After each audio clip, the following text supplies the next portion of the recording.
Subscribe कीजिए बिन Nasir network को और हमारी फैमिली का हिस्सा बनिए। जो बुराई तुम करो वो तुम्हें लौट कर आती है और जो भलाई तुम करो वो वापस तुम तक पहुंचती है। एक औरत हर सुबह 2 चपातियाँ रोटियाँ पकाया करती थी, एक अपने घर वालों के लिए और दूसरी वो अपनी खिड़की की सिल पर रख देती थी ताकि कोई भी राहगीर, मुसाफिर या जरूरतमंद उठाकर खा सके। हर सुबह जब वो दूसरी रोटी खिड़की पर रखती तो अपने बेटे के लिए दुआ भी करती। वही बेटा जो कई माह पहले घर छोड़कर आगे बढ़ने, कुछ बनने की उम्मीद में कहीं दूर चला गया था। इसे मुद्दत से बेटे की कोई खबर ना मिल सकी थी और वो रोज अल्लाह से इसकी खैरियत और जल्द वापसी के लिए इल्तिजा करती थी। कुछ ही दिनों में उसे एक बात महसूस हुई। एक झक्की कमर वाला बूढ़ा आदमी रोज इसके घर के सामने से गुजरता, रोटी उठाता और बगैर शुक्रिया कहे आगे बढ़ जाता, बल्कि वो हमेशा एक ही जुमला ज़ेर लब दोहराता रहता, जो बुराई तुम करो वो तुम्हें लौट कर आती है और जो भलाई तुम करो वो भी तुम्हें वापस मिलती है। रोज यही मामूल और रोज इस औरत की झुंझलाहट बढ़ती जाती। इसे महसूस होने लगा जैसे इसका फायदा उठाया जा रहा हो। ना शुक्रिया, ना कोई नरमी, सिर्फ वही अजीब सा जुमला। एक सुबह आखिरकार तंग आकर उसने सोचा, बस अब उस नाकदर शनास बूढ़े के लिए रोटी नहीं।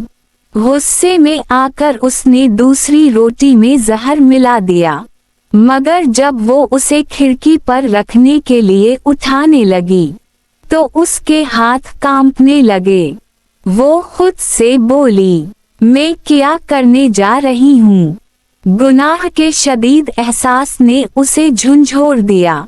इसने फौरन जहरीली रोटी आग में फेंक दी और एक नई रोटी बनाकर खिड़की पर रख दी। हमेशा की तरह वो बूढ़ा आया, रोटी उठाई, वही अल्फाज कहे, जो बुराई तुम करो वो तुम्हें लौट कर आती है और जो भलाई तुम करो वो वापस तुम तक पहुंचती है, और चला गया। इस औरत के दिल में चलते हुए तूफान से बेखबर उसी शाम दरवाजे पर दस्तक हुई। इसने दरवाजा खोला तो सांस रुक गई। इसका बेटा था, नहीफ, गंदा, थका हुआ, बमुश्किल खड़ा रह सकने के काबिल। वो बड़ी कमजोरी से बोला, अम्मी ये अल्लाह का करम है कि मैं घर पहुंच गया। मैं घर से बस 1 मील दूर था कि भूख से निढाल होकर रास्ते में गिर पड़ा। मुझे लगा अब मैं नहीं बचूंगा। फिर एक बूढ़ा आदमी आया जिसकी कमर झक्की हुई थी।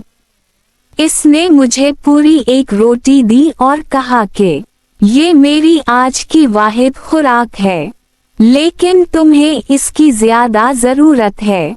औरत सून हो गई, इसके चेहरे का रंग उड़ गया। वो कांपते हुए दरवाजे के चौखट से टेक लगाकर खड़ी हो गई। अचानक उसे एहसास हुआ, आज सुबह जिस रोटी में उसने जहर मिलाया था, अगर वो उसे बाहर रख देती तो वही रोटी उसके अपने बेटे की जान ले लेती।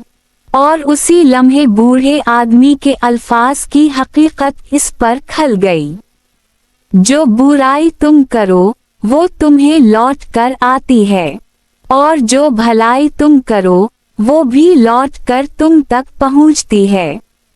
सबक, नेकी करते रहो, चाहे कोई देखे या ना देखे, चाहे कोई शुक्रिया अदा करे या ना करे। नेकी हमेशा किसी ना किसी तरह वापस लौट कर आती है।